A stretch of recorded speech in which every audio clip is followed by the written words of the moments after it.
শুভেচ্ছা সবাইকে। নিশ্চয়ই সবাই অবগত আছেন চলতি বছরে বিশেষ করে সিলেট অঞ্চলে শিশুদের মধ্যে দ্রুত ছড়িয়ে পড়া ভাইরাসজনিত রোগ হামে এখন পর্যন্ত ১০৯ জনের মৃত্যু হয়েছে। এখনও হাসপাতালে বাড়ছে রোগীর সংখ্যা। দর্শক সবাইকে স্বাগত জানাচ্ছি দ্য সিলেটের সাপ্তাহিক স্বাস্থ্য বিষয়ক আয়োজন স্বাস্থ্য দিশা।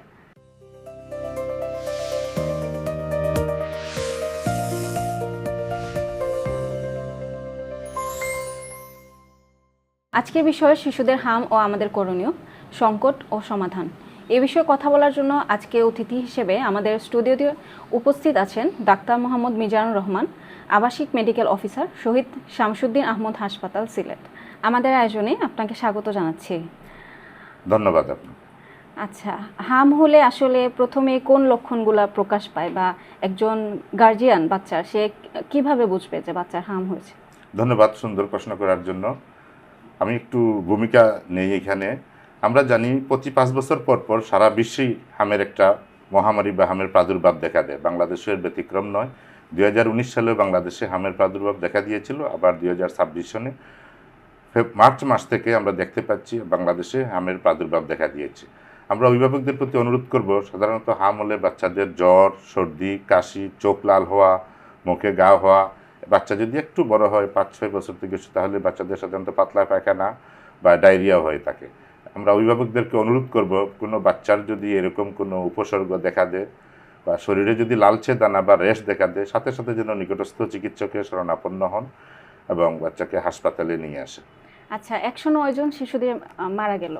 ওদের মারা যাওয়ার প্রধান কারণটা কি ছিল আসলে?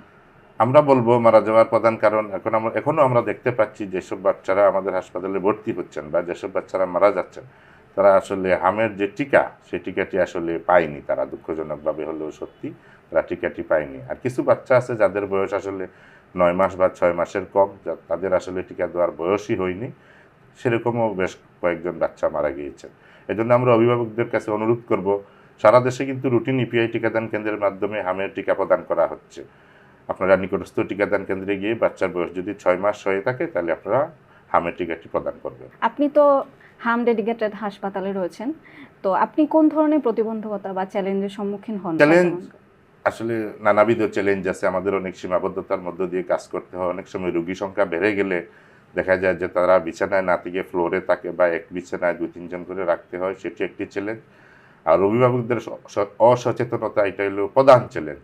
যেমন হাম কিন্তু করোনার চেয়েও দ্রুত বেগে ছড়ায়। আপনারা জানেন একজন হাম রোগী 18 থেকে 20 জন মানুষকে আক্রান্ত করতে পারে।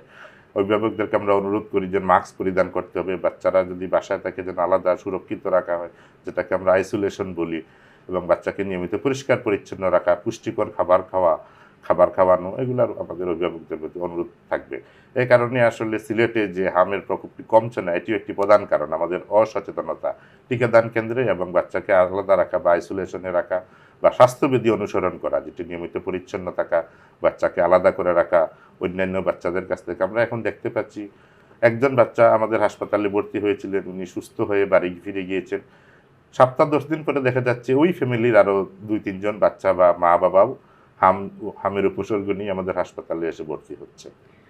তো আইসোলেশনে আসলে কতদিন রাখা উচিত বাচ্চাকে? আমরা সাধারণত বলি ইনফেক্টিভিটি পিরিয়ড, যেটা মিজিলসের 1 সপ্তাহের মতো, 1 সপ্তাহেরও কম, 5 থেকে 7 দিন বলি আমরা। ওই সময়টুকু যদি বাচ্চাকে একটু সুরক্ষিত রাখা যায়, সাধারণত যেটা র্যাশ, লালচে দানা, সেটা ওঠার সময় থেকে সেটা ডিজেপিয়ার বা নিরাময় হওয়ার আগ পর্যন্তই বাচ্চা একটু ইনফেক্টিভ থাকে। এরপরই সাধারণত মিজিলস রোগী আর ছড়ায় না। আর ঘরে বাবা মা কি ধরনের প্রিকশন নিতে বা পারে? ওই বাচ্চাকে একটু আলাদা রাখবেন, মাস্ক পরিধান করবেন। অন্যান্য বাচ্চা যদি বাসায় থাকে, তাকে যেন ওই হামের উপসর্গ যে বাচ্চার আছে তার সংস্পর্শে যেন না যায়, সে ব্যাপারে একটু সতর্ক থাকবেন। আপনি বলছিলেন একটু আগে যে 3-4 মাসের বাচ্চারাও আক্রান্ত হচ্ছে, তো ওদের ক্ষেত্রে তো সাধারণত অভিভাবক সাথে থাকতে হয়। তখন অভিভাবকের কি ধরনের আসলে তার জন্য নিজেকে রক্ষা করার জন্য প্রিকশন নেওয়া উচিত আপনার মনে হয়? আপনি খুব একটি সুন্দর প্রশ্ন করছেন। আমরা দেখতে পাচ্ছি কিছু কিছু বাচ্চা মারা যাচ্ছে, তাদের বয়স আসলে 6 মাসেরও কম।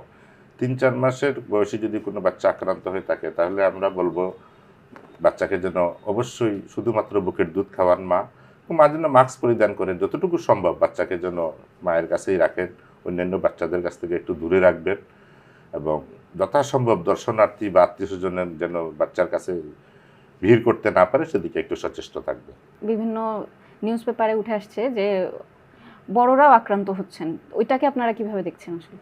এই যে বললাম যে মিজিলস দ্রুত বেগে ছড়ায়, করোনার চেয়েও সংক্রামক বেশি, এজন্য বড়রাও আক্রান্ত হচ্ছে। এ থেকে আমরা দেখতে পাচ্ছি বড়দের যারা আক্রান্ত হচ্ছেন তাদের বিষয়ে একটি বিষয় প্রণিধানযোগ্য, যাদের ভ্যাকসিন দেওয়া, বিশেষ করে মিজেলসের ভ্যাকসিন দেওয়া, তারা কিন্তু দ্রুতই সুস্থ হয়ে বাড়ি ফিরে যান, 2 থেকে 3 দিনের মধ্যেই সুস্থ হয়ে বাড়ি ফিরে যাচ্ছে। আর যাদের ভ্যাকসিন দেওয়া নাই তারা সুস্থ হতে একটু সময় লাগছে, 7 থেকে 8 দিন সময় লাগে। তাদের সাধারণত ডায়রিয়াটা একটু বেশি থাকে, অনেক সময় ব্রেইনেও মিজেলস আক্রান্ত করে, তাদেরকে আমরা এনকেফালাইটিস বলি। এক্ষেত্রে প্রচণ্ড মাত্রায় জ্বর থাকে, রোগী অনেক সময় অজ্ঞান হয়ে যায়, এরকম পেশেন্ট আমরা পাচ্ছি, তারা সুস্থ হয়ে বাড়ি যাচ্ছে। এ পর্যন্ত আমাদের হাসপাতালে একজন প্রাপ্তবয়স্ক রোগী মারা গিয়েছে। বড়দের আক্রান্তর হারও শিশুদের মতো অত বেশি না, একটু কম। এ পর্যন্ত আমাদের হাসপাতালে প্রায় 515 জন প্রাপ্তবয়স্ক রোগী ভর্তি হয়েছিলেন, তাদের ভেতরে একজন মারা গিয়েছেন। আজকে আমাদের হাসপাতালে প্রাপ্তবয়স্ক রোগী ভর্তি আছেন 16 জন। প্রাপ্তবয়স্কদের জন্য আইসিইউ এবং বাচ্চাদের জন্য আপনাদের মানে এনআইসিইউ সুবিধাটা কিরকম? আপনারা জানেন আমাদের হাসপাতালে 14 শয্যা বিশিষ্ট মিডলস ডেজিগনেটেড আইসিইউ বিদ্যমান। এখানে আজকেও একজন প্রাপ্তবয়স্ক রোগী আইসিইউতে ভর্তি আছেন, এবং বাচ্চারা তো আসেনি, বাকি 13 জন বাচ্চারা ভর্তি আছেন। এক্ষেত্রে সেবার ক্ষেত্রে বা সার্ভিসের ক্ষেত্রে ইনশাল্লাহ এখন আমরা তেমন কোনো চ্যালেঞ্জ এখন আমরা সম্মুখীন হইনি। আমাদের চিকিৎসক, নার্স বা অন্যান্য যারা স্বাস্থ্যকর্মী আছেন তারা অক্লান্ত পরিশ্রম করে যাচ্ছে, এবং আমরা যথাসাধ্য চেষ্টা করে যাচ্ছি। ভবিষ্যতে যদি আরও কোনো আইসিইউ সংখ্যা বৃদ্ধি করার প্রয়োজন হয় বা সাধারণ শয্যা সংখ্যা বৃদ্ধিরও প্রয়োজন হয়, নিশ্চয়ই বিভাগীয় পরিচালক স্বাস্থ্য বা পরিচালক উসমানী মেডিকেল কলেজ হাসপাতাল আছেন, আমরা বসে সিদ্ধান্ত নেব। আচ্ছা, বর্তমানে যে পরিস্থিতি আছে হামের, তো ওই অবস্থা থেকে উন্নতির দিকে যাচ্ছে কিনা, বা কবে নাগাদ আমরা একটা পজিটিভ নিউজ শুনতে পাবো? ধন্যবাদ আপনাকে, খুব সুন্দর প্রশ্ন করেছেন।